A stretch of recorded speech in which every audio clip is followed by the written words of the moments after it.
Sometimes the hardest truths are the ones we've been living next to our whole lives. There's something about discovering that the people we trust most might be the ones with the deepest secrets to hide. In the Montana wilderness, an old mountain man named Enoch Rayder was just trying to live out his days in peace with his faithful dog, Jasper. But when Jasper caught a scent that led them off their usual path, they found an old wagon hidden in the forest for 30 years. Inside were stolen army payroll notes and journals from a decades-old heist. The name in one of those journals belonged to the current sheriff of the nearby village. Now Enoch faced an impossible choice between stirring up the truth or letting sleeping dogs lie. What would you do if you discovered your town's most trusted man might be hiding the darkest secret of all? Before we jump back in, tell us where you're tuning in from, and if this story touches you, make sure you're subscribed, because tomorrow I've saved something extra special for you.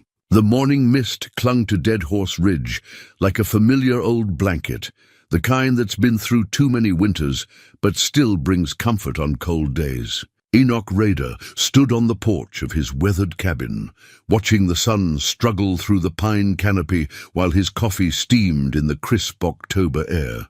At 63, he'd grown accustomed to these quiet moments before the world stirred to life, moments when a man could reflect on the choices that had led him to this particular patch of Montana wilderness.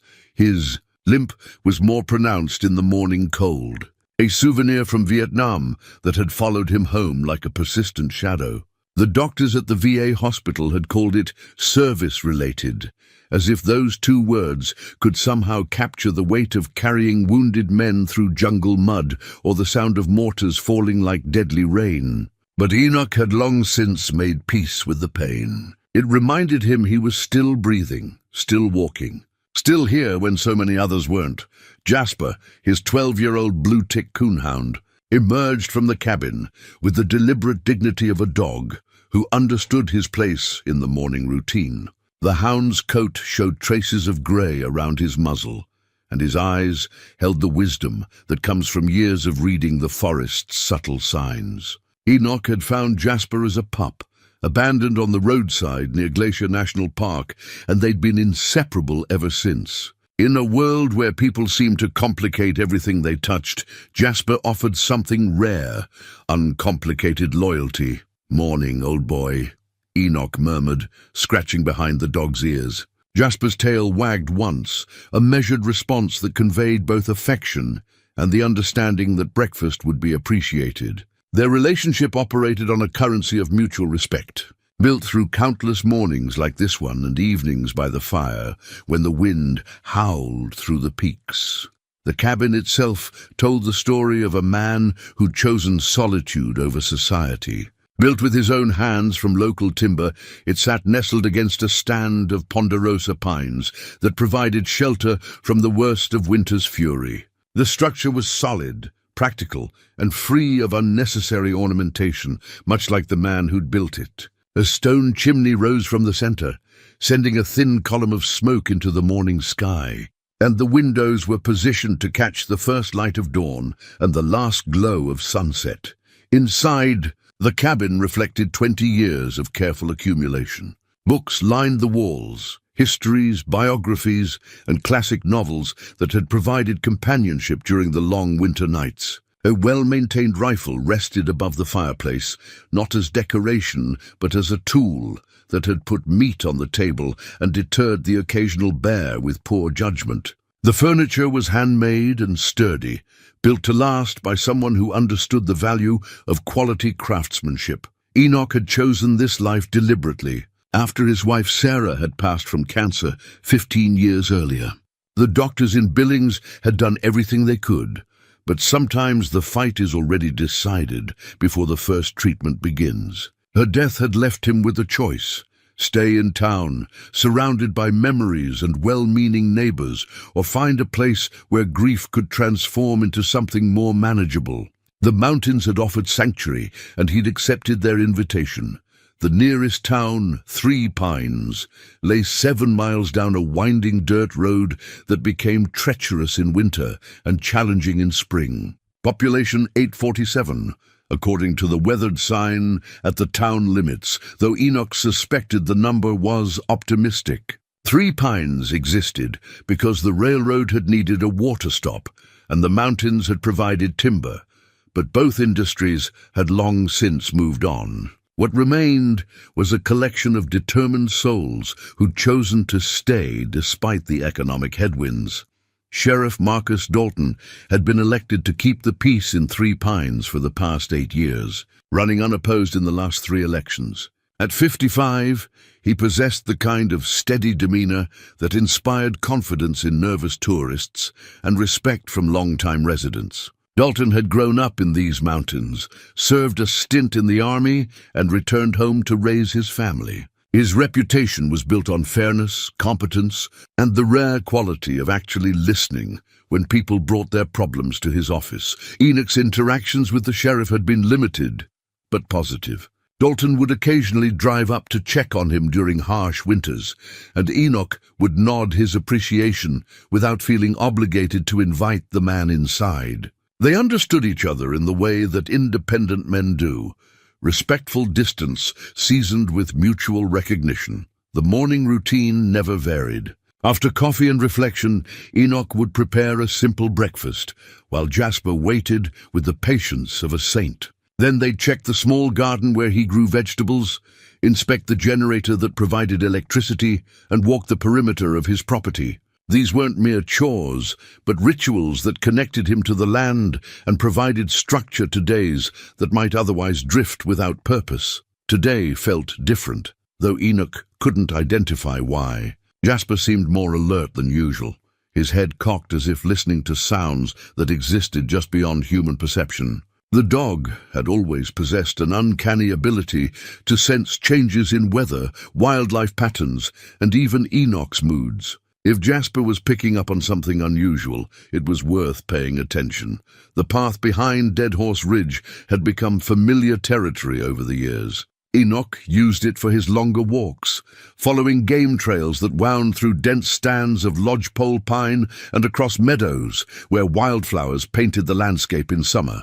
The ridge itself earned its name from a grim discovery made by early settlers, the skeletal remains of pack animals that had wandered too far from their train and perished in a particularly harsh winter. Wildlife thrived in this untouched corner of Montana. Enoch had spotted elk, deer, black bears, and even the occasional mountain lion during his wanderings. He'd learned to read their signs, to understand the intricate relationships that kept the ecosystem in balance. The forest operated according to rules far older and more reliable than anything humans had devised, and there was comfort in that consistency. His own past seemed both distant and immediate in this setting. The war years had taught him about courage and loss, about the arbitrary nature of survival and the weight of carrying on when others couldn't. Sarah's illness had reinforced those lessons, adding layers of understanding about love and letting go that only come through lived experience. The mountains had provided a classroom for processing these memories, transforming them from sources of pain into foundations of wisdom. The people of 3 Pines knew Enoch primarily through reputation and occasional glimpses. He was the hermit who lived up on the ridge, the veteran who kept to himself but could be counted on to help during emergencies. When the Hendersons' barn had caught fire 3 summers ago, Enoch had appeared with shovels and helped contain the blaze until the volunteer fire department arrived. When young Billy Matthews got lost during a camping trip, Enoch had joined the search party and used his tracking skills to locate the boy. These interactions revealed something important about his character. Solitude hadn't made him antisocial, merely selective about human contact. He understood the difference between being alone and being lonely, and he'd chosen the former while maintaining the capacity for connection when circumstances warranted it. The morning was advancing toward midday when Enoch decided to extend their walk. Beyond the usual boundaries, Jasper seemed eager to explore, his nose working overtime as they moved deeper into territory they rarely visited. The forest here grew thicker, with deadfall creating natural obstacles and undergrowth that required careful navigation. It was the kind of place where a man could easily lose his bearings. But Enoch had learned to read the landscape like a familiar book. They paused at a small clearing where sunlight filtered through the canopy and created pools of warmth on the forest floor. Enoch pulled out his water bottle and shared a drink with Jasper, listening to the subtle sounds that indicated a healthy ecosystem. Birds calling from hidden perches, the rustle of small creatures moving through undergrowth, the whisper of wind through pine needles. This was where contentment lived.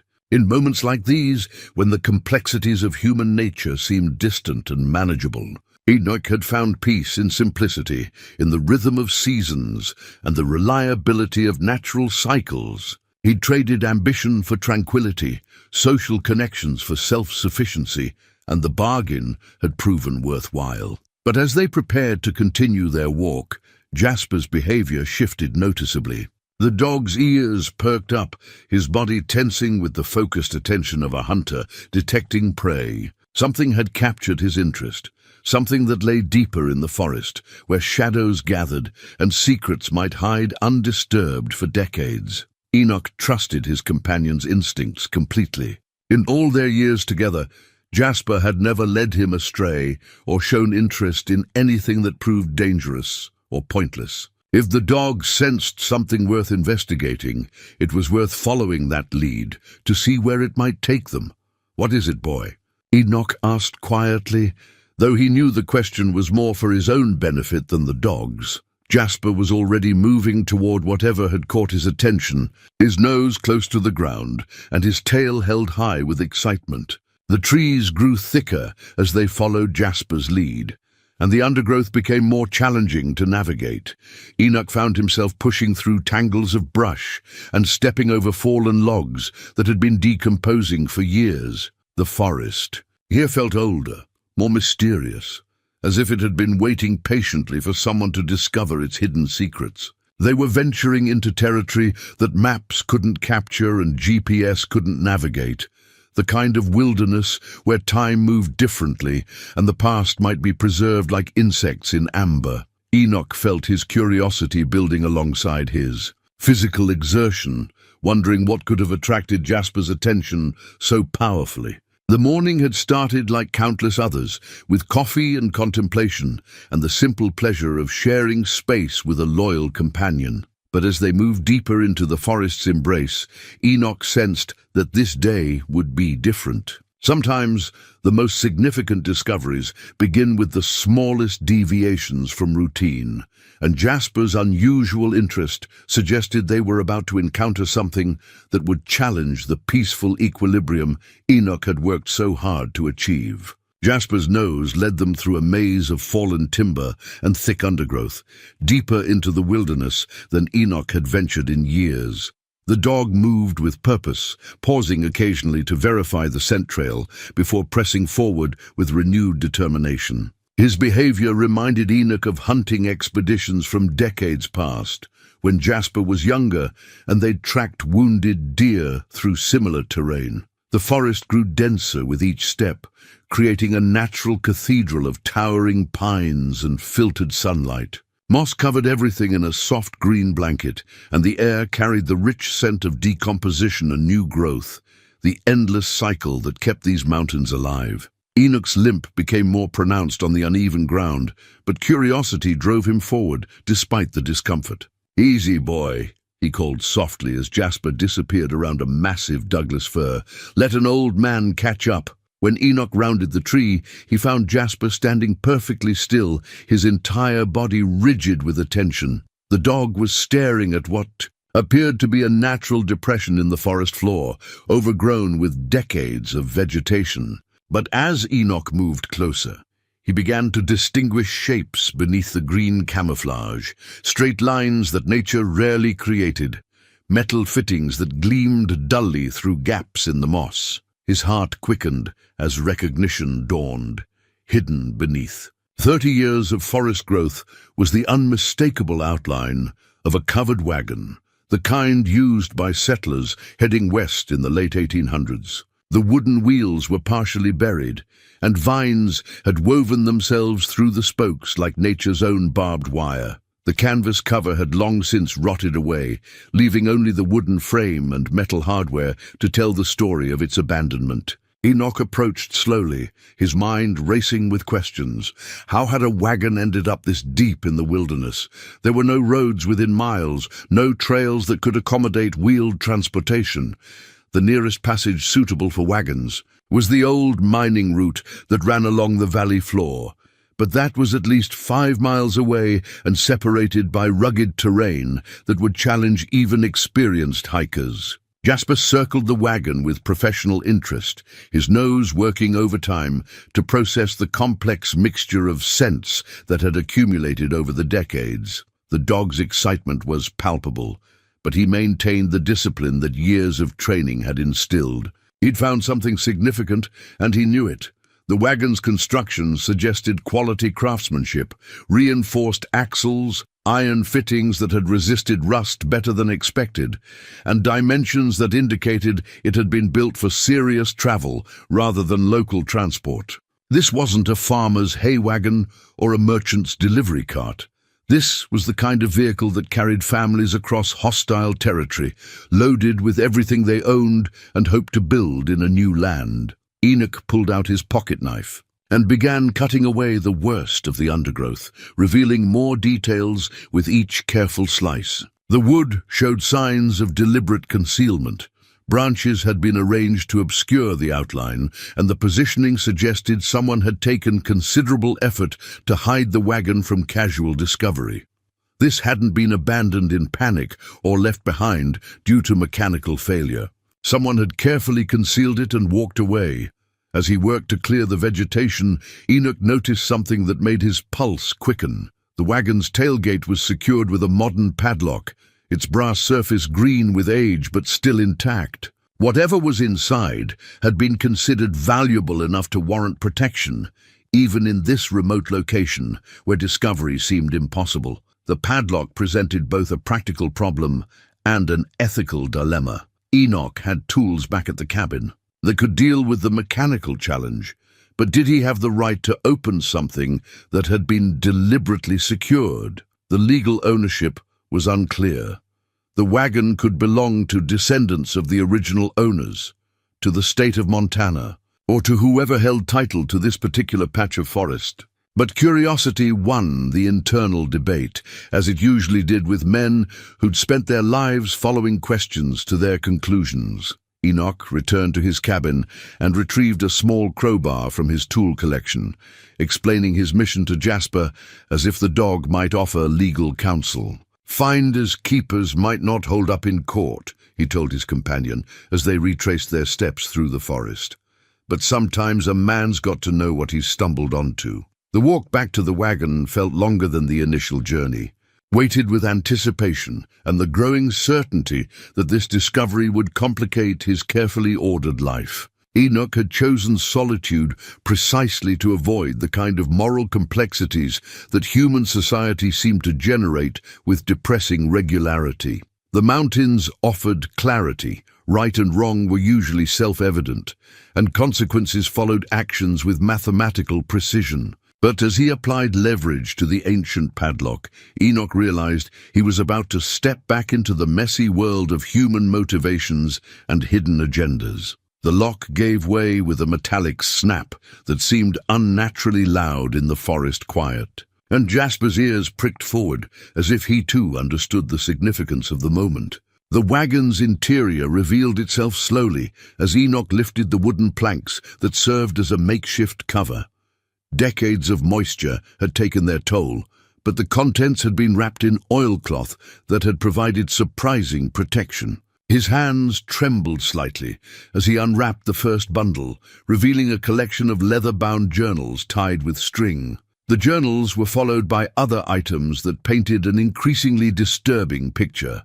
Weapons wrapped in oil-soaked rags, canvas bags that clinked with the unmistakable sound of metal currency, and official documents bearing the seal of the United States Army. Enoch's military experience helped him identify the weapons as standard Army issue from the 1890s, and the documents appeared to be payroll authorizations and transportation orders. One bag contained what looked like a small fortune in gold and silver coins, their surfaces tarnished but unmistakably genuine. Another held paper currency from the same era, crisp bills that should have been deposited in banks decades ago.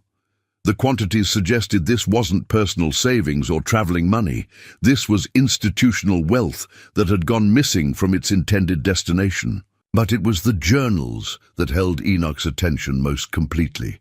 The handwriting was careful and deliberate, the kind practiced by men who understood the importance of accurate record-keeping. As he carefully opened the first volume, he found detailed entries describing routes, timing, and most disturbingly, the systematic theft of army payroll during transport. The entries read like a confession, written by someone who expected eventual discovery. They described a conspiracy involving multiple participants, detailed planning that had taken months to execute, and the ultimate decision to hide the evidence rather than risk exposure. The writer had documented everything with the thoroughness of a military clerk, creating an unintentional confession that could have sent him to prison for life. As Enoch read further, one name began appearing with increasing frequency, a name that sent cold recognition through his chest like winter wind. Marcus Dalton.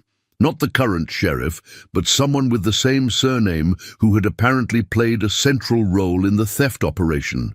The handwriting identified this Dalton as a sergeant responsible for payroll security, a man who had used his position to orchestrate one of the most successful military thefts in Montana history. The implications struck Enoch with mounting force. Sheriff Marcus Dalton was approximately the right age to be the grandson or great-nephew of the man described in the journals.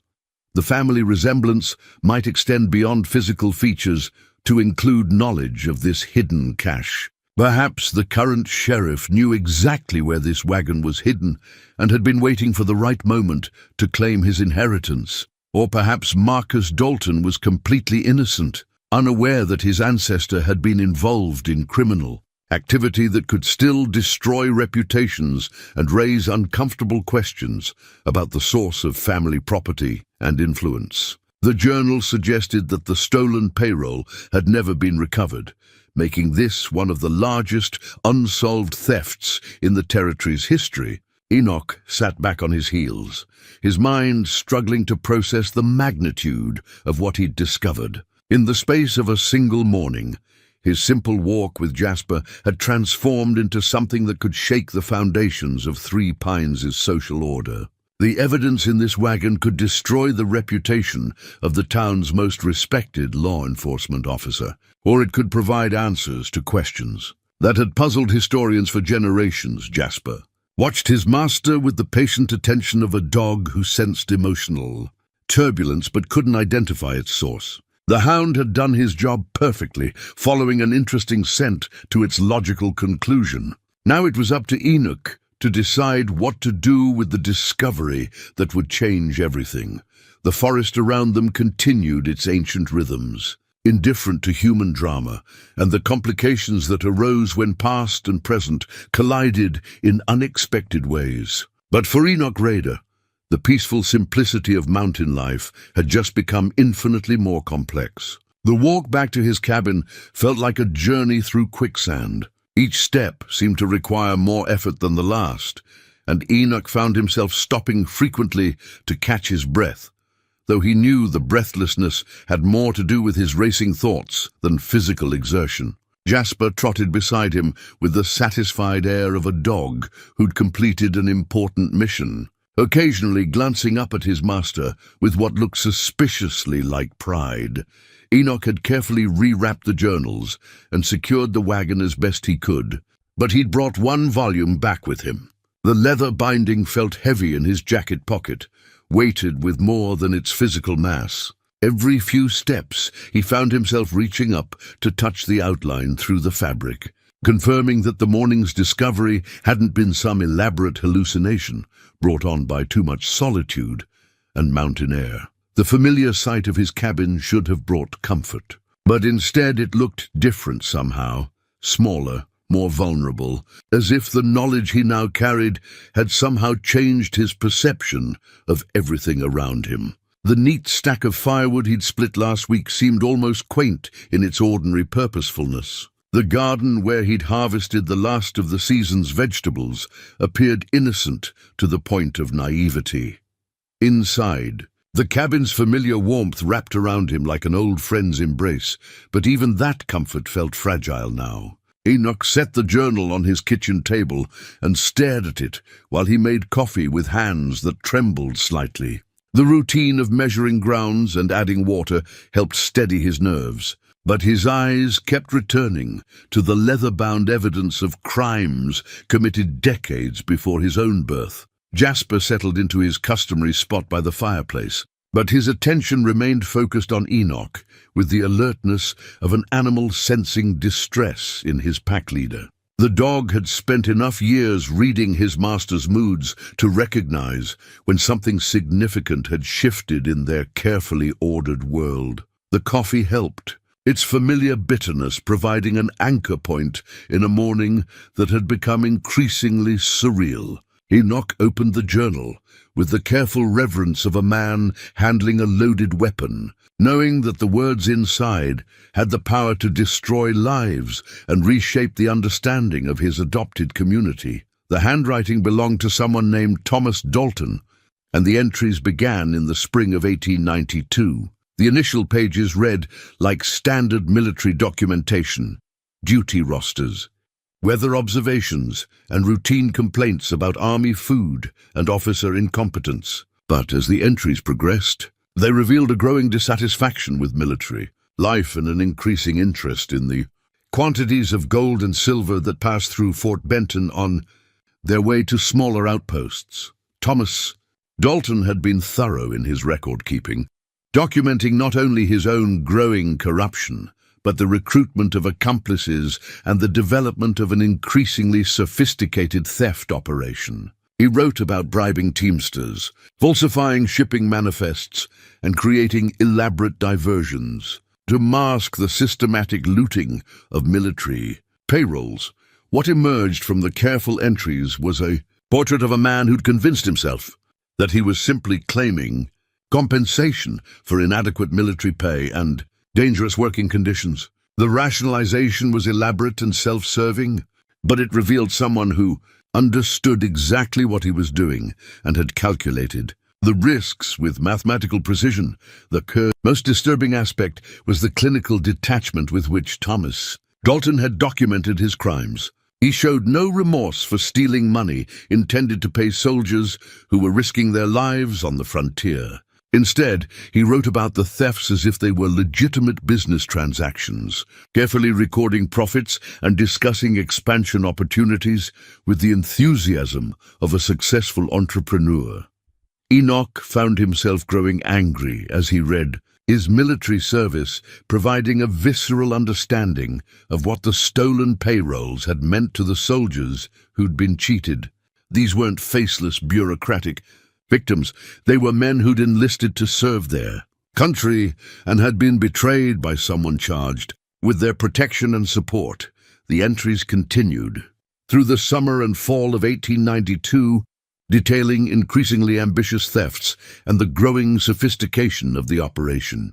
Thomas Dalton had recruited accomplices at multiple locations, creating a network that could intercept shipments and redistribute the contents through civilian channels. The scale of the operation suggested organizational skills that would have served him well in legitimate business ventures, but it was the final entries that provided the most crucial information. In November 1892, Thomas Dalton wrote about growing suspicion from his superiors and the decision to suspend operations until the heat died down. He described caching the accumulated wealth in a secure location and developing plans for eventual retrieval once he'd completed his military service and established himself in civilian life.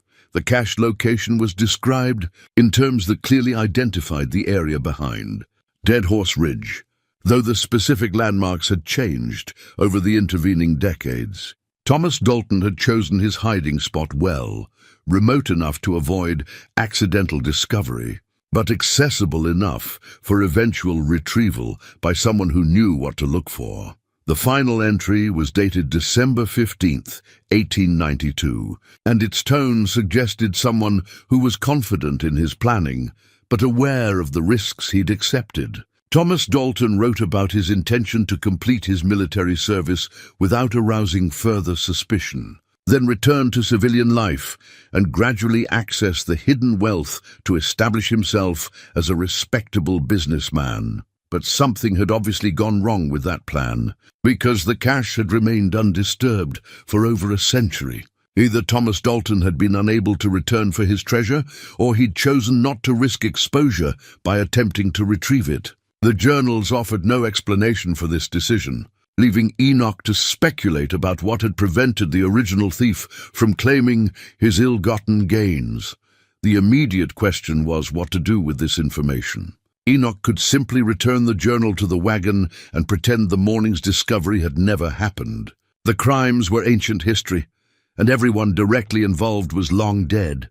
Justice in any meaningful sense was impossible after so many decades, but the connection to Sheriff Marcus Dalton complicated any simple resolution. If the current sheriff was indeed related to Thomas Dalton, he might know about the cash and its contents. Perhaps he'd been waiting for the right opportunity to claim his inheritance, or perhaps he was completely ignorant of his ancestors' criminal activities. Either possibility created problems. If Marcus Dalton knew about the cash, then Enoch's discovery might be seen as interference with a family legacy, regardless of its illegal origins. If the sheriff was innocent of any knowledge, then revealing the truth about his ancestor could destroy a good man's reputation and career for crimes he hadn't committed. There was also the question of legal ownership.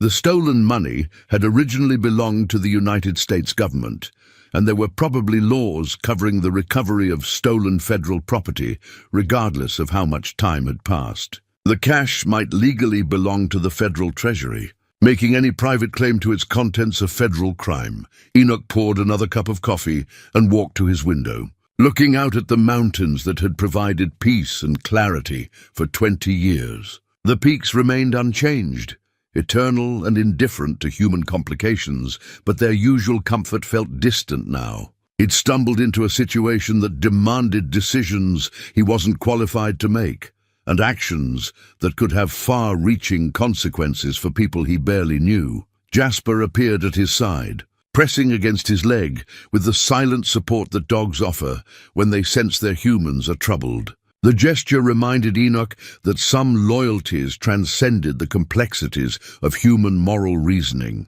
and some relationships were built on foundations that couldn't be shaken by discovered secrets or uncertain choices. But as he stood there wrestling with impossible decisions, Enoch realized that the peaceful isolation he'd constructed so carefully was already beginning to crumble. The journal in his pocket had connected him to the broader world, whether he wanted that connection or not, and there was no returning to the blissful ignorance that had characterized his morning coffee routine. The afternoon sun had shifted position by the time Enoch finally closed the journal, but he felt as though weeks had passed since he'd first opened it. The weight of Thomas Dalton's confessions pressed down on him like a physical burden, and he found himself questioning everything he thought he knew about the community he'd been observing from a distance for 2 decades. Jasper had grown restless during the long reading session, occasionally padding to the door and looking back expectantly. The dog's natural rhythms demanded action after extended periods of inactivity, and his subtle hints about the need for their afternoon walk were becoming less subtle by the hour. "You're right, boy," Enoch said, rising from the table with joints that protested the extended sitting. "A man can only think in circles for so long before he needs to move his feet." But as they prepared for their walk, Enoch realized he couldn't simply return to their normal routes and pretend nothing had changed. The knowledge of the hidden cash felt like a secret that demanded immediate action, even though he had no clear idea what that action should be. The rational part of his mind counseled patience and careful consideration, but his conscience insisted that some discoveries carried moral obligations that couldn't be ignored indefinitely. He decided to walk toward Three Pines, something he rarely did without a specific purpose. The 7-mile journey would give him time to think, and perhaps seeing the town from his current perspective would provide clarity about his next steps. If nothing else, observing Sheriff Dalton in his natural environment might offer insights into the man's character and potential knowledge of his family's history, the dirt road that connected his cabin to civilization wound through forest and meadow with the lazy curves of a path that had been designed for horse travel rather than automotive efficiency. Enoch had walked this route hundreds of times over the years, but today it felt different, like a bridge between two incompatible worlds that he was being forced to navigate. Jasper seemed to sense the purposefulness of their journey and maintained a businesslike pace rather than his usual investigative meandering. The dog's cooperation suggested he understood that this wasn't a recreational outing, but something more important, though he couldn't possibly comprehend the moral complexities that were driving their destination. As they walked, Enoch found himself cataloging everything he knew about Marcus Dalton. The sheriff was well regarded in the community, known for fairness and competence in dealing with the minor crimes and disputes that comprised most of his professional responsibilities. He'd served in the army. Enoch remembered hearing something about deployment to the Middle East and had returned home to build a family and a career in law enforcement. The Dalton name was well established in the area, with family members scattered throughout the county in various professions. They weren't wealthy by big city standards, but they were comfortable and respected, the kind of family that formed the backbone of small communities everywhere. If Thomas Dalton's crimes had funded that respectability, the revelation could destroy more than just one man's reputation. The closer they got to town, the more Enoch found himself questioning his assumptions about justice and responsibility. The crimes described in the journal were serious, but they'd been committed by someone who'd been dead for probably 60 years. The victims were equally dead, and the government that had been robbed had presumably written off the losses long ago and moved on to more pressing concerns. But the money itself remained very real, and its discovery raised questions that couldn't be answered with simple moral arithmetic. If the cash was recovered, who had legitimate claim to its contents? The federal government might have legal ownership, but their practical interest in century-old theft recovery was questionable. The current Dalton family might have moral claims based on inheritance, but accepting stolen money would make them accessories after the fact. Three Pines appeared gradually through the trees, its collection of weathered buildings and paved streets looking both familiar and foreign from Enoch's current perspective. The town had the tired dignity of a place that had seen better days, but refused to acknowledge defeat. With well-maintained buildings that showed the pride of residents who cared about their community, despite its economic limitations. The sheriff's office occupied a corner building on Main Street, its windows glowing with warm light that suggested someone was working late on administrative duties. Enoch could see a figure moving around inside, and his heart rate accelerated as he realized he was about to see Marcus Dalton with completely different eyes than he'd ever used before. He approached the building cautiously, keeping to the shadows that gathered in the spaces between streetlights. Jasper seemed to understand the need for discretion and stayed close to his master's side without needing verbal commands. Through the window, Enoch could see Sheriff Dalton working at his desk, his attention focused on paperwork that looked routine and uncontroversial.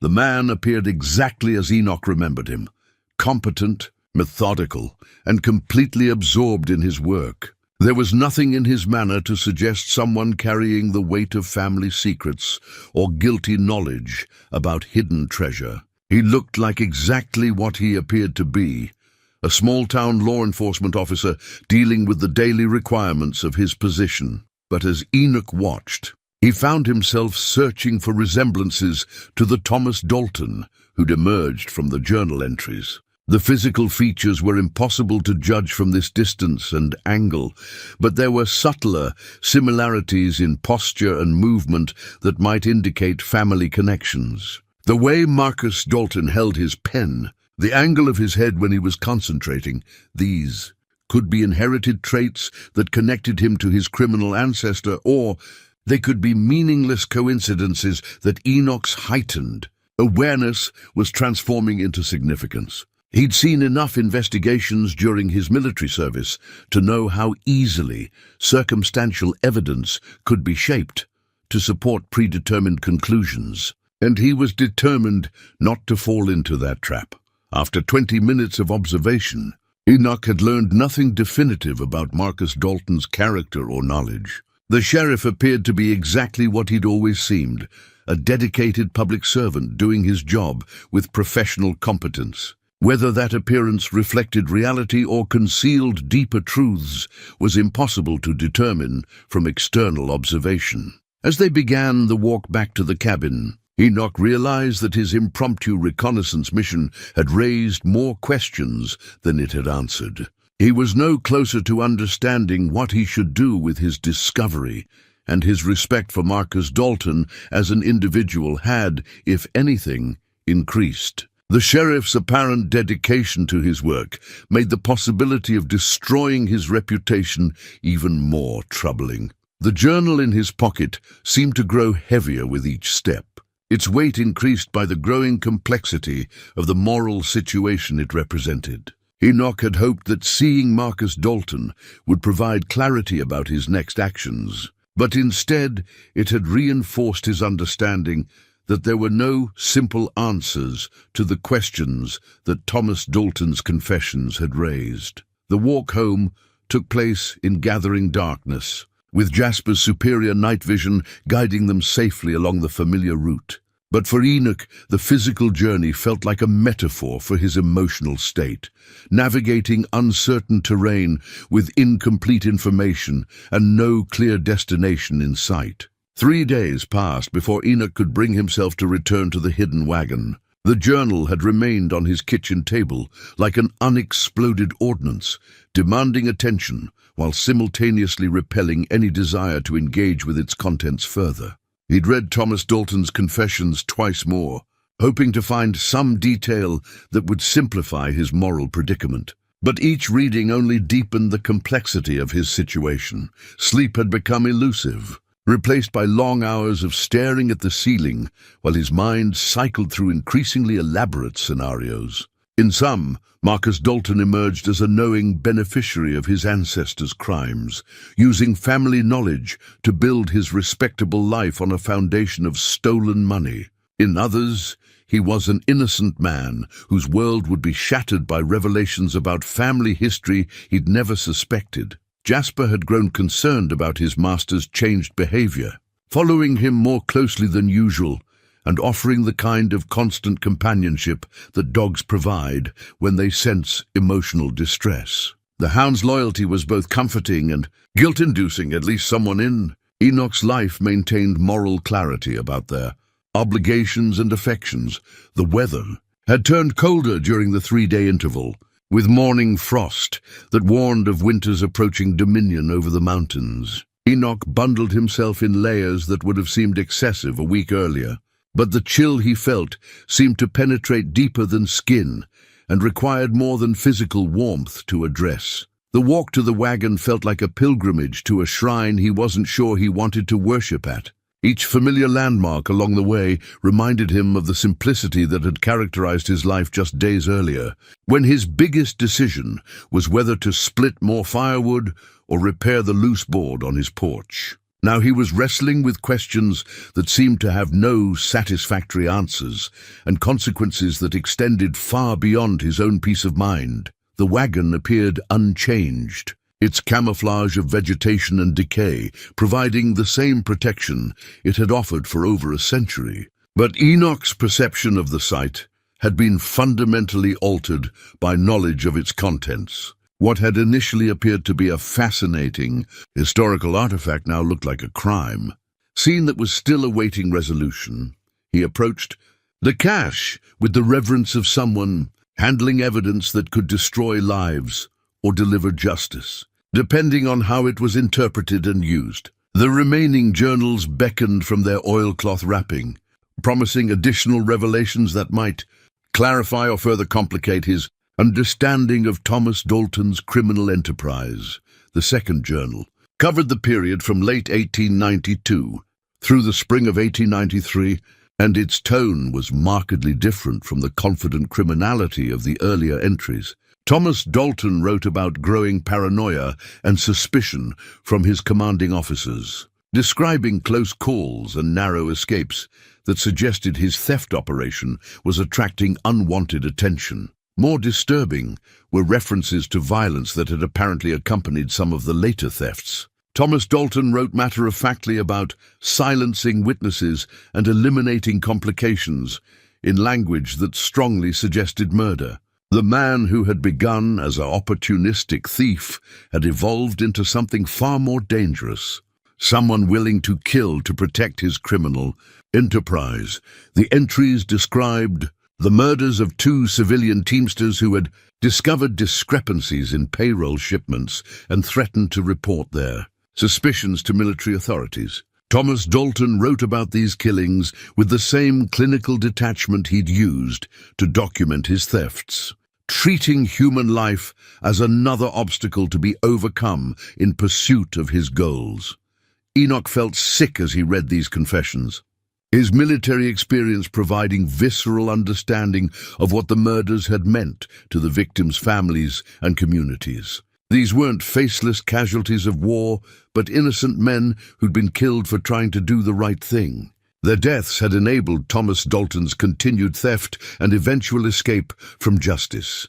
The journal also revealed the scope of the criminal network that Thomas Dalton had assembled. Names and locations scattered throughout the entries suggested a conspiracy that had extended across multiple military installations and civilian communities. The scale of the operation indicated organizational abilities that could have achieved legitimate success if applied to legal enterprises, but it was the final section of the second journal that provided the most shocking revelation. Thomas Dalton wrote about his decision to abandon his theft operation and flee the territory before military investigators could gather enough evidence to arrest him. The plan involved deserting from the army and establishing a new identity in a different region, using the accumulated wealth to purchase respectability and status in a community where his past was unknown. The last entry, dated May 3, 1893, described Thomas Dalton's final visit to the hidden cache. He wrote about taking only enough money to fund his immediate escape, leaving the majority of the stolen wealth for future retrieval once the investigation had died down and his new life was established. The tone suggested someone who was confident in his ability to reinvent himself and eventually return to claim his full inheritance. But the cash had never been retrieved, which meant that Thomas Dalton's reinvention had either failed catastrophically or succeeded so completely that he'd never felt safe returning for the money. Either possibility raised troubling questions about the ultimate fate of a man who'd murdered for profit and escaped justice through careful planning and ruthless execution. Enoch carefully rewrapped the second journal and sat back on his heels, his mind reeling from the implications of what he'd learned. The discovery was no longer just about theft and family secrets. It was about murder and the possibility that a killer had escaped punishment by abandoning his victims and his crimes to start fresh somewhere else. The connection to Marcus Dalton had become even more problematic. If the current sheriff was indeed descended from Thomas Dalton, then he was potentially the heir to a legacy built on theft and murder. Whether he knew about that legacy or not, its revelation would destroy not just his reputation, but his fundamental understanding of his family's history and his own identity. The weight of this knowledge felt crushing as Enoch considered his options. Simply walking away was no longer morally defensible. The murders described in Thomas Dalton's journal demanded some form of response, even after more than a century. The victims deserved acknowledgement of their fate. and their families deserved. Answers about what had happened to their loved ones, but pursuing justice for crimes committed in 1893 would require exposing the entire cache and its contents to official scrutiny. Federal authorities would become involved, given the military nature of the original crimes, and the investigation would inevitably focus on any living descendants of the perpetrator. Marcus Dalton would find himself at the center of a media storm that would end his career and possibly expose him to criminal charges if any connection to the stolen money could be established. As Enoch made his way back through the forest, Jasper trotting faithfully beside him, he realized that his simple life of contemplation and solitude had been irreversibly complicated by forces he'd never anticipated. The journal in his pocket now contained evidence of capital crimes, and his knowledge of that evidence made him a reluctant participant in a drama that had been unfolding for over a century. The peaceful isolation of his mountain cabin had been shattered by revelations that connected him to violence, corruption, and moral complexities that he'd spent 20 years trying to avoid. Whether he wanted the responsibility or not, Enoch had become the custodian of secrets that demanded difficult decisions about justice, truth, and the price of both in a world where past and present collided in unpredictable ways. The third journal proved to be the most disturbing yet, written in a different hand and revealing that Thomas Dalton had not been working alone in his final crimes. The careful script belonged to someone, identified only as JM, and the entries described a partnership that had grown from mutual greed into something approaching madness. Enoch read these pages by lamplight in his cabin, with Jasper sleeping fitfully nearby, as if the dog could sense the dark energy emanating from the written confessions. The unnamed accomplice wrote about the murders with an enthusiasm that Thomas Dalton's clinical detachment had lacked, describing the killings as necessary steps toward financial freedom and social elevation. The partnership between Thomas Dalton and his mysterious accomplice had apparently begun in early 1893, when military pressure on the theft operation had made solo crimes increasingly dangerous. JM had provided local knowledge and civilian contacts that helped disguise the stolen money's movement through legitimate business channels. In exchange, he'd received a percentage of the profits and eventual inclusion in the escape plan, but the relationship had soured as the pressure mounted and the violence escalated. JM's journal entries described growing disagreements about methods and objectives, with Thomas Dalton apparently becoming more reckless and paranoid as discovery seemed imminent. The unnamed accomplice wrote about having to manage his partner's increasing instability while protecting his own interests. The final entries in JM's journal were the most chilling, describing the murders of the two Teamsters in graphic detail and revealing that additional killings had been necessary to protect the conspiracy. An army investigator who'd gotten too close to the truth had been found dead in what appeared to be a hunting accident, and a civilian clerk who'd noticed discrepancies in shipping records had disappeared entirely. What emerged from these confessions was a portrait of a criminal enterprise that had escalated from theft to systematic murder as its perpetrators became more desperate to avoid exposure. The body count suggested that Thomas Dalton and his accomplice had been willing to kill anyone who threatened their operation, regardless of whether those people posed an actual danger or simply possessed inconvenient knowledge. But it was the journal's final revelation that struck Enoch with the force of a physical blow. JM identified himself in the last entry as Jacob Marcus Dalton, Thomas's younger brother, who had established himself in civilian life near Three Pines, while his sibling committed crimes under military cover. The brothers had worked together to build a criminal empire that spanned both military and civilian spheres, with Jacob providing the local connections and Thomas supplying access to military resources. The family name that Enoch had been wrestling with suddenly took on new dimensions of complexity. Marcus Dalton wasn't just potentially descended from a criminal, he was potentially descended from two criminals who had worked together to commit theft and murder on a scale that boggled the mind. The respectability that the Dalton family had enjoyed for generations might be built on a foundation of violence and stolen wealth that made their current status a mockery of justice. Jacob's journal described his own escape plan, which involved remaining in the Three Pines area and using his share of the stolen money to establish himself as a legitimate businessman and community leader.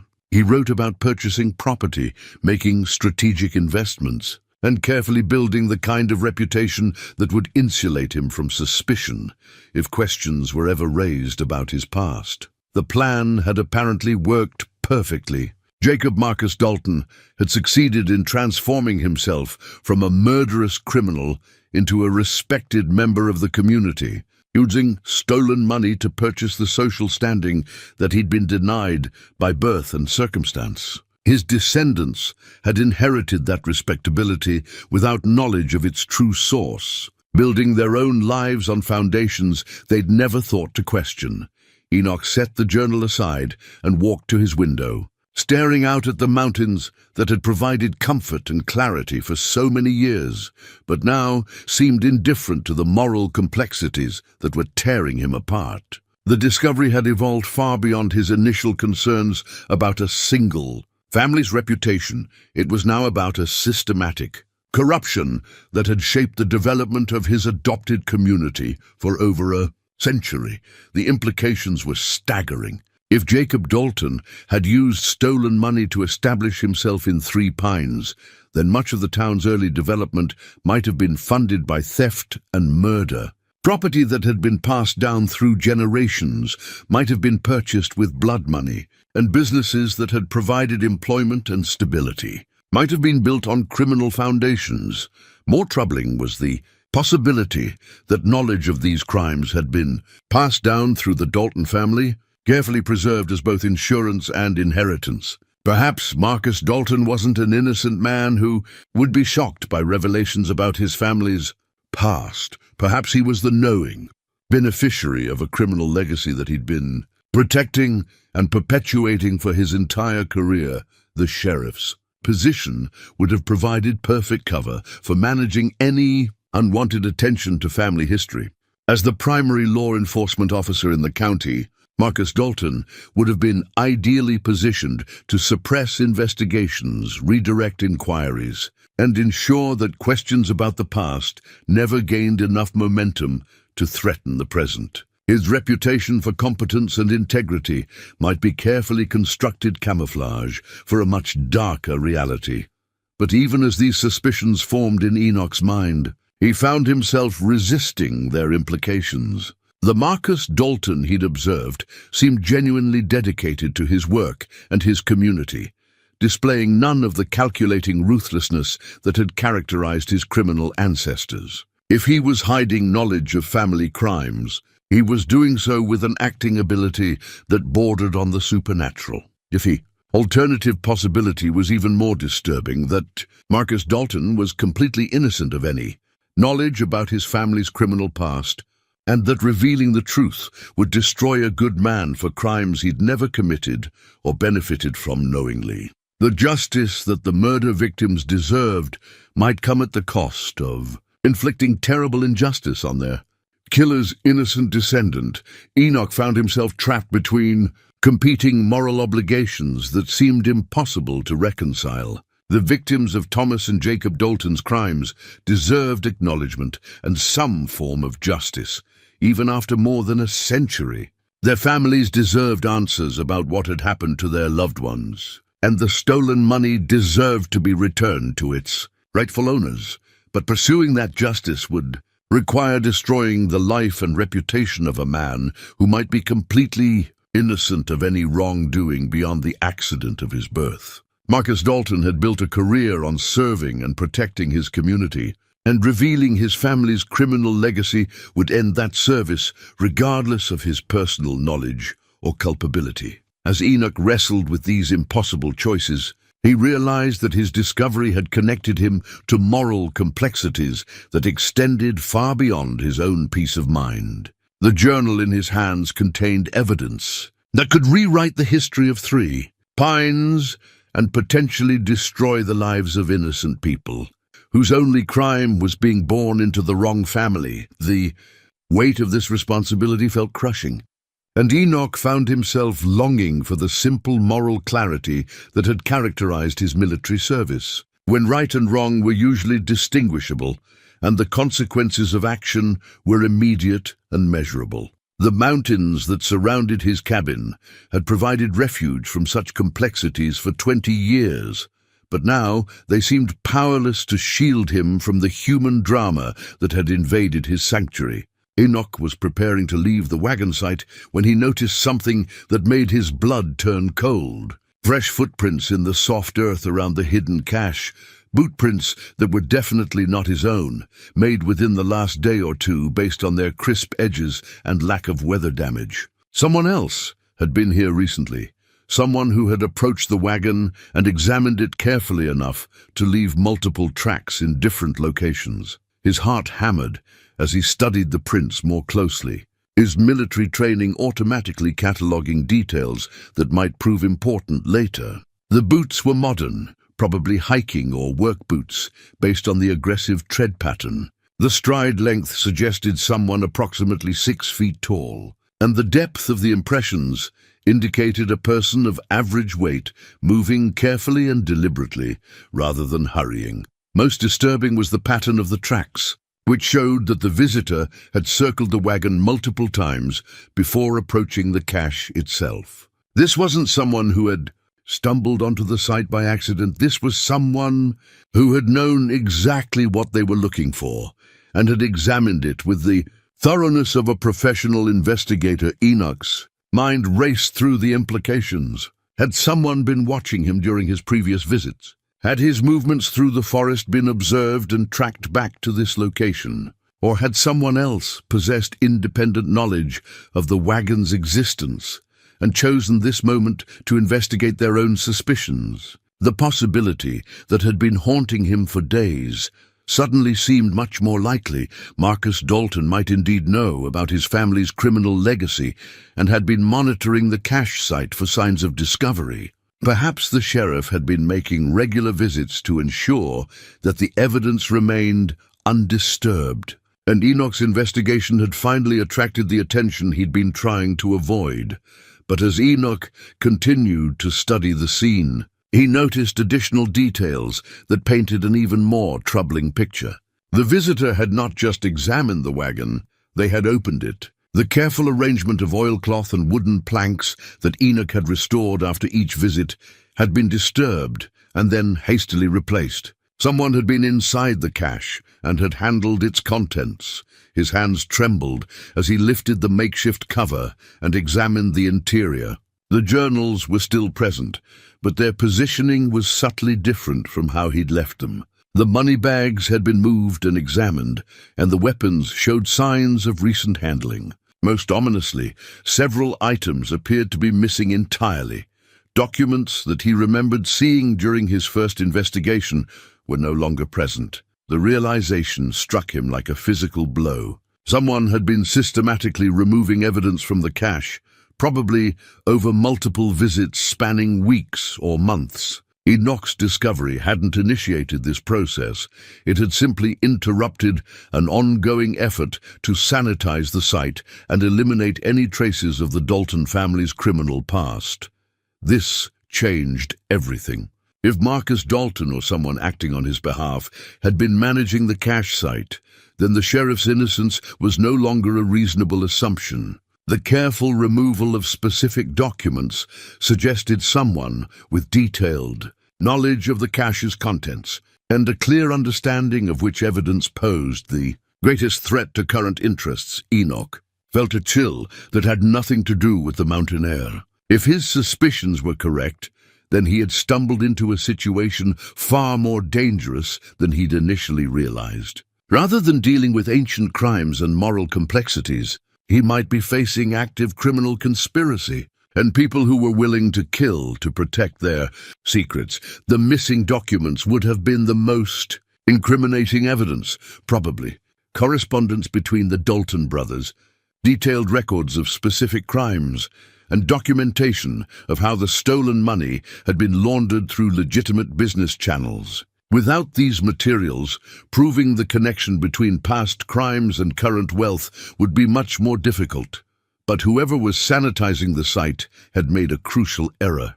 They had focused on removing the most obvious evidence while overlooking the psychological profile that emerged from Thomas and Jacob Dalton's journal entries. Those personal confessions revealed personalities and methodologies that might have been passed down through the family line, creating patterns of behavior that could still be identified in current family members. As Enoch carefully documented the scene with his phone camera, he realized that his investigation had shifted from a moral dilemma about revealing ancient crimes to a potential confrontation with people who were actively working to conceal ongoing criminal activity. The stakes had escalated dramatically, and his own safety might now be at risk. The walk back to his cabin felt like a tactical withdrawal rather than a simple journey home. Enoch found himself checking his back trail repeatedly and choosing routes that provided maximum concealment while still allowing reasonable progress. His military training had kicked in automatically, transforming a peaceful mountain hike into a covert movement through potentially hostile territory. Jasper seemed to sense his master's heightened alertness and stayed closer than usual, his own senses working overtime to detect any signs of threat or pursuit. The dog's cooperation reminded Enoch that they were now operating as a team in a situation that might require all their combined skills and experience. Back at the cabin, Enoch immediately began implementing security measures he hadn't needed for 20 years. He checked the locks on doors and windows, verified the ammunition supply for his rifle, and established observation posts that would allow him to monitor the approaches to his property. The peaceful sanctuary he'd built was being transformed into a defensive position, whether he liked it or not. More importantly, he began documenting everything he'd discovered and learned, creating detailed written records that would survive even if something happened to him. The photos of the Wagon site, transcriptions of the journal entries, and his analysis of the evidence were carefully organized and stored in multiple locations. If the people sanitizing the cache site decided that he posed a threat, at least his knowledge wouldn't die with him. The transformation from victim of circumstance to active participant in a criminal investigation felt both familiar and terrifying. Enoch had been trained for conflict and had proven his competence in situations far more dangerous than anything Three Pines was likely to produce. But that had been 40 years ago, when his body was younger and his responsibilities were limited to following orders and protecting his fellow soldiers. Now he was operating alone in a situation where the rules were unclear and the enemy was unknown. He didn't know how many people were involved in the cover-up, what resources they had access to, or how far they were willing to go to protect their secrets. His only advantages were his military training, his knowledge of the local terrain, and the element of surprise that came from being underestimated as an aging hermit. The phone in his cabin hadn't rung in months, but suddenly Enoch found himself staring at it as if it might provide answers to questions he was afraid to ask. He could call the state police or federal authorities and turn the entire situation over to people who were trained and equipped to handle criminal investigations. But doing so would end any possibility of protecting Marcus Dalton if the sheriff proved to be innocent. And it would certainly end Enoch's peaceful life in the mountains. Alternatively, he could confront Marcus Dalton directly and attempt to determine the truth through face-to-face conversation. But if his suspicions were correct, such a confrontation could be extremely dangerous, and Enoch would be giving up the tactical advantage of being an unknown threat. As darkness fell over the mountains, Enoch found himself facing a decision that would determine not just the resolution of a century-old crime, but possibly his own survival in a conflict he'd never wanted to join. The journal entries that had started as historical curiosities were now evidence in an active investigation, and his role had evolved from accidental discoverer to potential target. The peaceful isolation that had defined his life for 2 decades was ending whether he wanted it to or not. The only question was whether he would end it on his own terms, as an active participant in bringing truth to light, or as a victim of people who were willing to kill to keep their family secrets buried in the mountain wilderness where no one was supposed to find them. Sleep eluded Enoch that night as thoroughly as if it had been permanently banished from his mountain sanctuary. Every sound outside his cabin, the settling of timber, the rustle of wind through pine needles, the distant call of an owl, seemed potentially threatening. His rifle lay within arm's reach, and he found himself checking the approaches to his property with the systematic thoroughness of a soldier on guard duty. Jasper shared his master's unease, spending the night moving restlessly between the door and windows, his ears constantly alert for sounds that might indicate approaching danger. The dog's behavior confirmed what Enoch's instincts were telling him.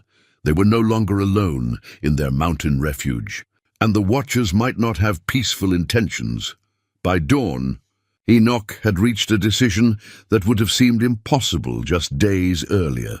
He was going to confront Marcus Dalton directly, but not in the sheriff's office, where the conversation could be overheard or recorded. Instead, he would arrange a meeting in neutral territory where both men could speak freely without the constraints of official positions or public observation.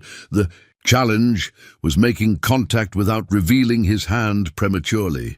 A direct phone call to the sheriff's office would create a record of their communication, and it might alert other parties to Enoch's investigation. He needed a method that would appear routine while actually serving to initiate what could prove to be the most important conversation of both their lives. The solution came to him as he prepared his morning coffee, watching Jasper examine the perimeter of their property with professional thoroughness. Enoch would report a minor incident that would require the sheriff's personal attention, but wouldn't seem suspicious to anyone monitoring official communications. A reported trespassing incident near Dead Horse Ridge would bring Marcus Dalton to the area without raising questions about ulterior motives. The phone call to the sheriff's office was answered by Deputy Sarah Chen, a competent young woman who handled most of the administrative duties while Marcus dealt with fieldwork.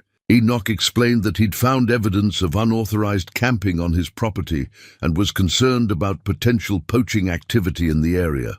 He specifically requested that Sheriff Dalton handle the matter personally, citing his respect for the man's judgment and experience.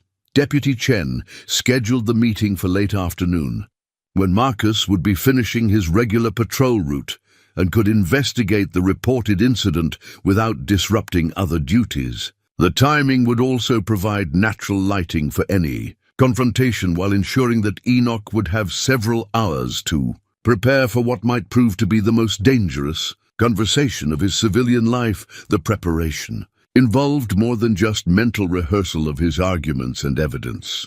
Enoch spent the morning implementing additional security measures around his cabin and establishing fallback positions in case the meeting went badly and he needed to defend himself or disappear into the wilderness. His military training provided frameworks for tactical planning that proved remarkably applicable to civilian criminal investigation. He also prepared detailed documentation of his discoveries, including photographs of the Wagon site, transcriptions of the journal entries, and his analysis of the evidence and its implications. Multiple copies were hidden in different locations around his property, and one was prepared for immediate transmission to federal authorities if something happened to prevent his return from the afternoon meeting. The most difficult decision involved Jasper.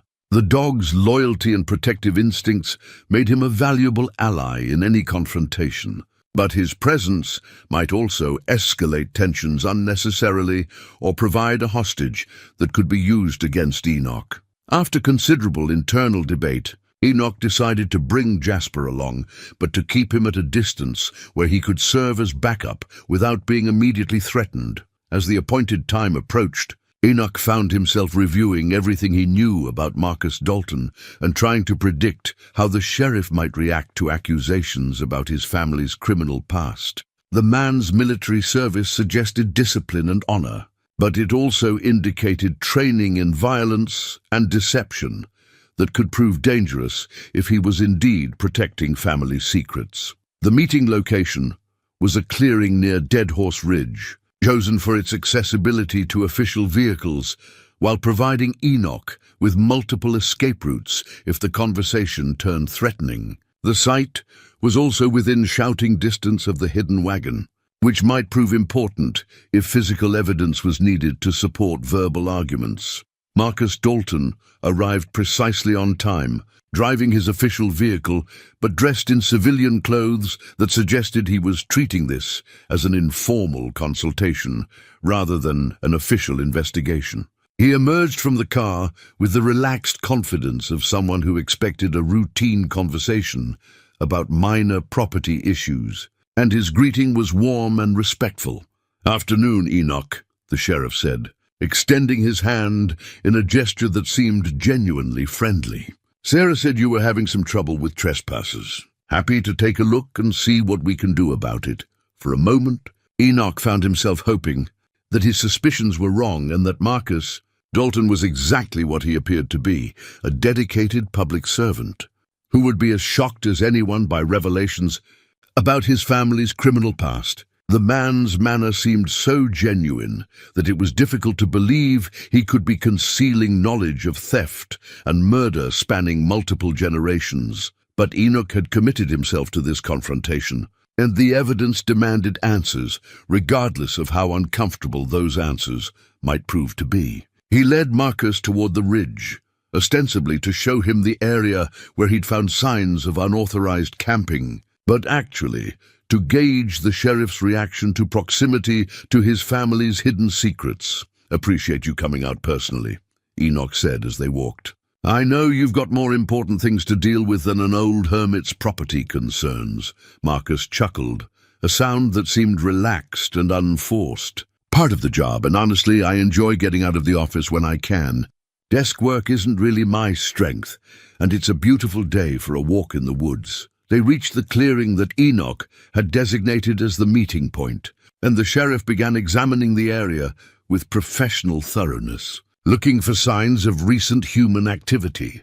His movements were methodical and competent, but Enoch detected no signs of recognition or unusual interest in the specific location. "Don't see any obvious camping signs," Marcus observed after several minutes of investigation. "But that doesn't mean someone wasn't here and cleaned up after themselves. What exactly did you find that made you think there were trespassers?" This was the moment Enoch had been dreading and anticipating in equal measure. The next few words would either confirm his worst suspicions or shatter them completely, and there was no way to predict which outcome was more likely. "It wasn't camping equipment I found," Enoch said carefully. "It was something much older and more significant. Something that I think might have connections to your family's history in this area." The change in Marcus Dalton's demeanor was subtle but unmistakable. His relaxed posture stiffened slightly, and his eyes became more focused and alert. The transformation wasn't necessarily threatening, but it suggested someone who was suddenly paying much closer attention to the conversation and its potential implications. "My family's history?" Marcus asked, his voice maintaining its conversational tone, but with an underlying tension that hadn't been present before. "What kind of connections are you talking about?" Enoch studied the sheriff's face carefully, looking for signs of guilt, recognition, or deception. What he saw was primarily confusion and growing concern, which could indicate either innocence or exceptional acting ability. The moment of truth was approaching, and both men seemed to understand that the conversation was about to move far beyond property disputes and trespassing concerns. "There's something I need to show you," Enoch said finally. "Something that's been hidden in these mountains for over a century." waiting for someone to find it and decide what to do with the truth it contains. Marcus nodded slowly, his hand moving unconsciously toward his service weapon in a gesture that might have been defensive or threatening, depending on his intentions. "I think you'd better show me what you're talking about," he said quietly. "And then we can figure out together what needs to be done about it." The short walk to the hidden wagon felt like a journey across a minefield, with each step potentially triggering an explosion that would destroy the carefully maintained peace that both men had built their lives around. Jasper followed at a distance, his senses alert for any sign that his master might need protection or support. As they approached the cache site, Enoch found himself watching Marcus Dalton's face for any sign of recognition or prior knowledge. The sheriff's expression remained professionally neutral, but his eyes were taking in every detail of their surroundings with the thoroughness of someone who understood that important revelations were imminent. The hidden wagon appeared through the undergrowth like a ghost materializing from the past, its camouflage of vegetation and decay telling the story of decades spent waiting for discovery. Marcus stopped abruptly when he saw it, his breath catching in what appeared to be genuine surprise rather than feigned ignorance. "My God," he whispered, moving closer to examine the ancient vehicle. "How long has this been here? And what does it have to do with my family?" Enoch watched the sheriff's reactions carefully, still unable to determine whether the man's surprise was genuine or carefully performed. But as Marcus began to circle the wagon and examine its construction and condition, his behavior seemed consistent with someone encountering an unexpected historical artifact rather than a familiar family secret. The moment of final revelation was approaching, and Enoch realized that regardless of Marcus Dalton's knowledge or innocence, both their lives were about to change irrevocably. The truth that had been hidden for over a century was finally going to emerge from the shadows, and its impact would reshape everything they thought they knew about justice, family, and the price of secrets that span multiple generations.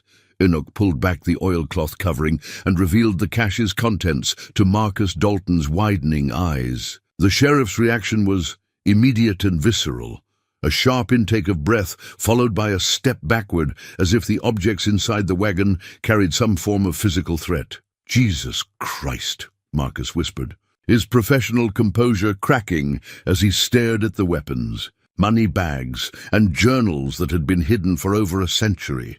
"Is this what I think it is?" "Stolen army payroll from the 1890s, Enoch confirmed, watching the sheriff's face for any sign of prior knowledge, along with detailed confessions written by the men who stole it. "Men who shared your family name." Marcus moved closer despite his obvious shock, his law enforcement training overriding his personal discomfort as he began to catalogue the evidence with professional thoroughness. His hands trembled slightly as he examined the weapons and currency, but his movements suggested someone encountering unexpected evidence rather than familiar family artifacts. "Thomas and Jacob Dalton," Enoch continued, pulling out the journals that had consumed his thoughts for days. "Brothers who worked together to steal military payrolls and murder anyone who threatened to expose them. According to these confessions, Jacob used his share of the stolen money to establish himself as a respectable businessman in Three Pines." The sheriff's face had gone pale as the implications of Enoch's words sank in. Marcus reached for one of the journals with hands that shook noticeably, opening it to reveal the careful handwriting that documented crimes committed in his family's name. As he read the first few entries, his expression shifted from shock to horror to something approaching despair. "This can't be right," Marcus said quietly, his voice barely audible above the mountain wind. "My great-great-grandfather Jacob was a pillar of the community. He built half the businesses in Three Pines and donated land for the church. Everyone always said he was one of the most honest men who ever lived in the valley." Enoch felt a surge of sympathy for the sheriff, recognizing the devastating impact that the truth could have on someone's fundamental understanding of their family identity. But the evidence was undeniable, and Marcus Dalton deserved to know the full scope of what his ancestors had done and what legacy he'd unknowingly inherited. "Keep reading," Enoch said gently. "It gets worse before it gets better. But you need to understand what we're dealing with here." Marcus continued through the journal entries, his face growing more ashen with each page. When he reached the descriptions of the murders, he closed the journal abruptly and stepped away from the wagon, as if distance could somehow lessen the impact of what he'd learned. "They killed people," Marcus said, his voice hollow with shock. "My ancestors were murderers. They built our family's reputation on stolen money and covered it up by killing innocent people."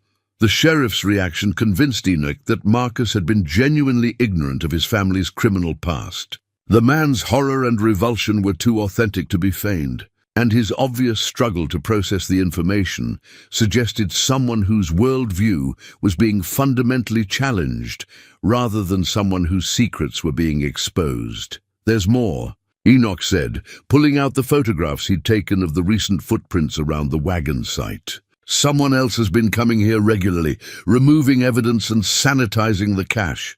Whoever it is knows exactly what they're looking for and has been working systematically to eliminate anything that could connect your family to these crimes."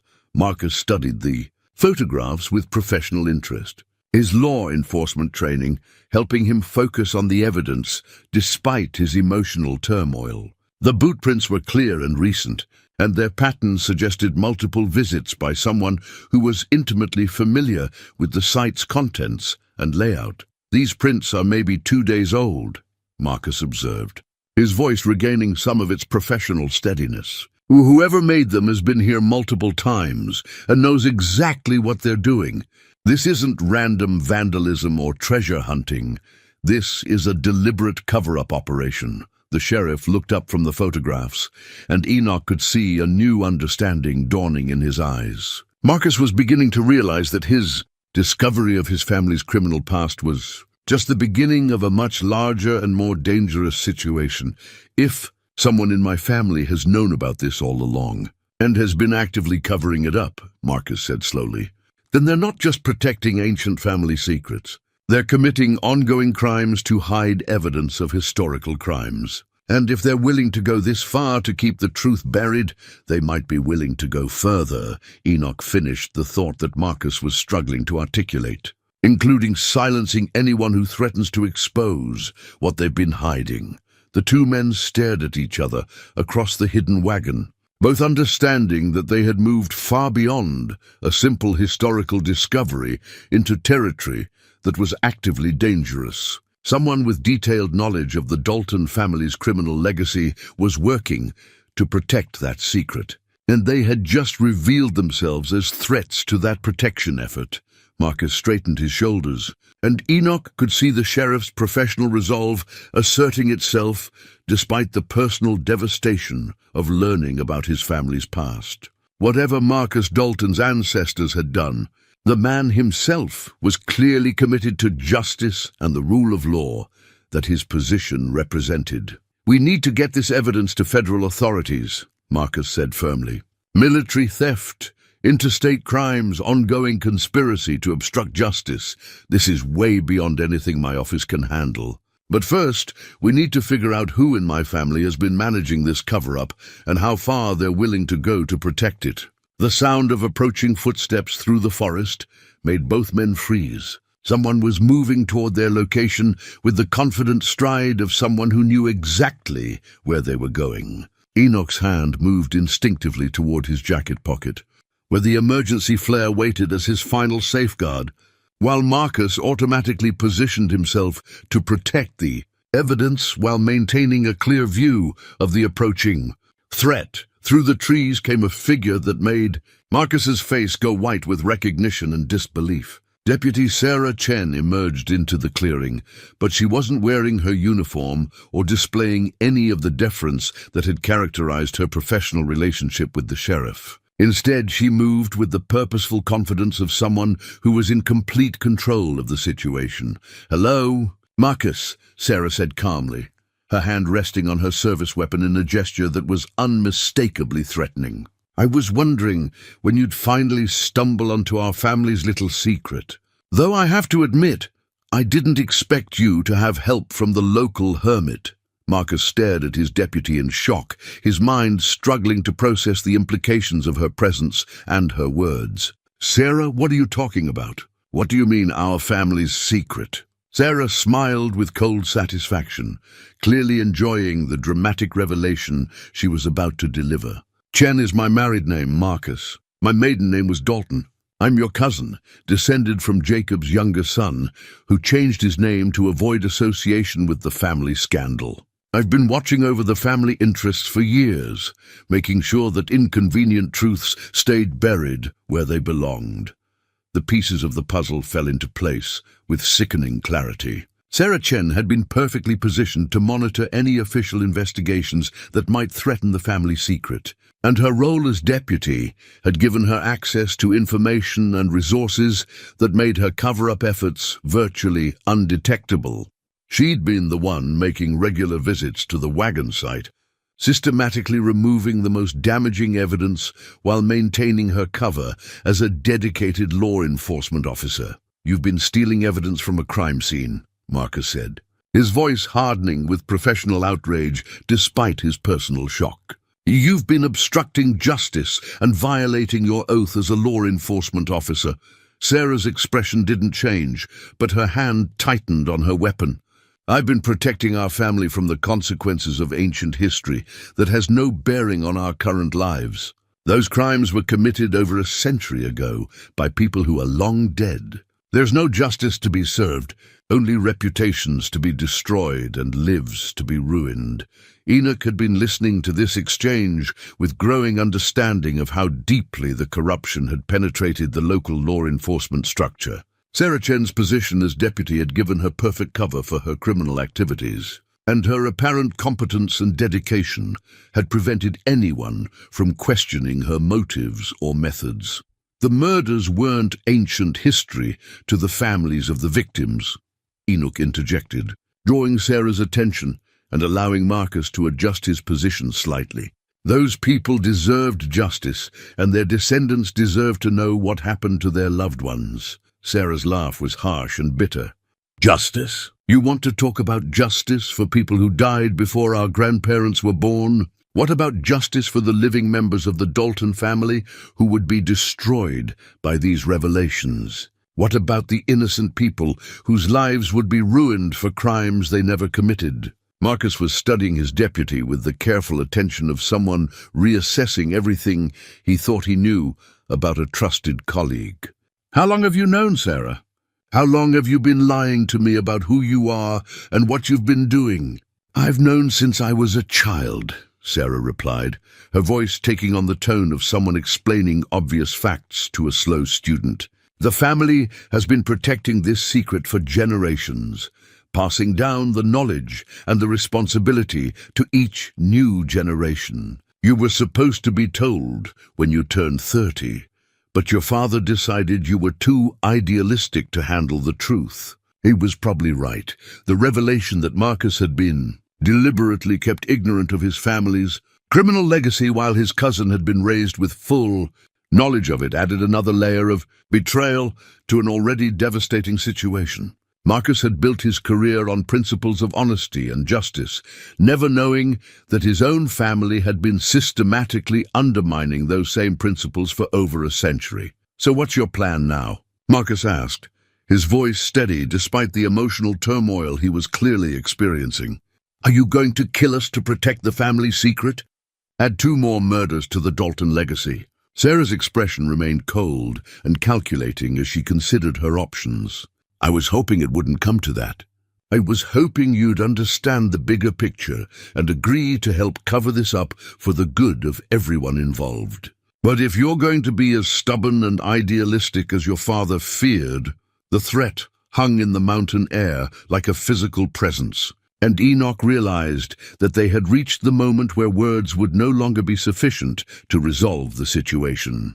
Sarah Chen had spent years protecting her family's secrets, and she wasn't going to let 2 inconvenient witnesses destroy everything she'd worked to preserve the confrontation that would determine The ultimate fate of the Dalton family's century-old secrets was about to begin, and Enoch found himself wondering if his peaceful mountain refuge would become the site of new crimes committed to cover up ancient ones. The standoff lasted only seconds, but it felt like hours as Sarah's hand moved toward her weapon, and Marcus calculated his options for protecting both himself and Enoch.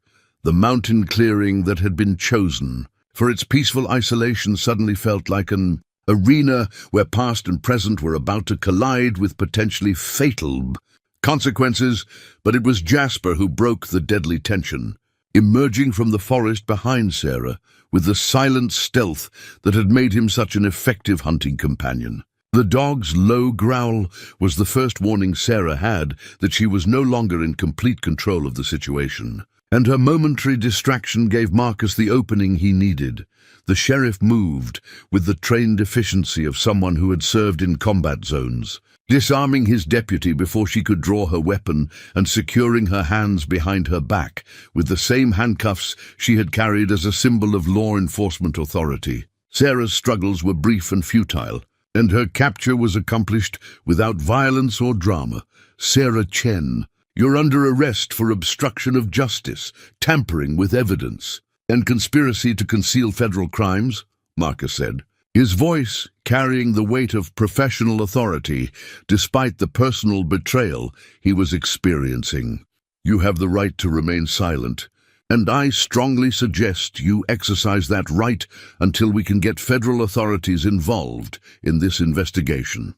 As Marcus secured his prisoner and called for backup on his radio, Enoch found himself feeling a mixture of relief and sadness. The immediate danger had passed, but the resolution of the century-old mystery would bring its own complications and consequences for everyone involved. The federal investigation that followed was thorough and comprehensive, involving agents from multiple agencies who specialized in historical crimes and recovered stolen property.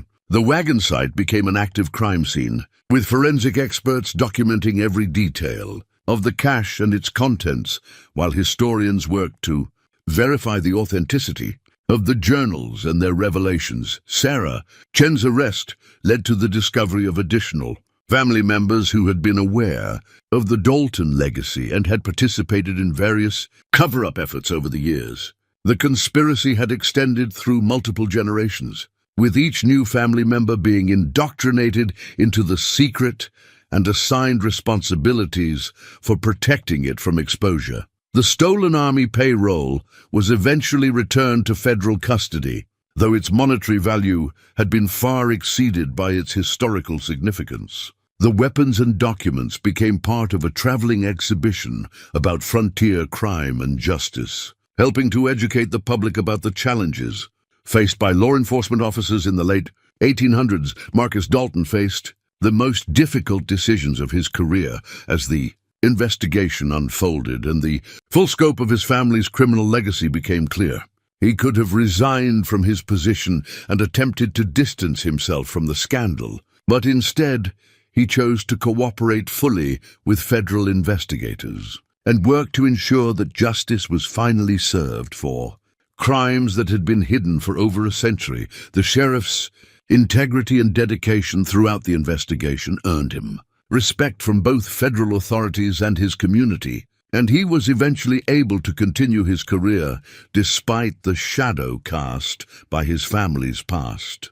The experience had changed him profoundly, deepening his commitment to justice and his understanding of how corruption could persist across generations if good people failed to confront it. Enoch found himself testifying before federal grand juries and providing expert analysis of the historical documents that had started the entire investigation. His military experience and careful documentation of his discoveries proved invaluable to prosecutors who were building cases against the surviving family members who had participated in the cover-up. But perhaps more importantly, Enoch discovered that his isolation from human society had been a choice rather than a necessity. The investigation had forced him to engage with people and institutions that he had been avoiding for 20 years, and he found that he still possessed The skills and temperament for such engagement, when circumstances required it, the relationship between Enoch and Marcus developed into something approaching friendship as they worked together to ensure that the investigation was thorough and fair. Both men had been changed by their encounter with the Dalton family's criminal legacy, and both had found strength in their commitment to truth and justice despite the personal costs involved.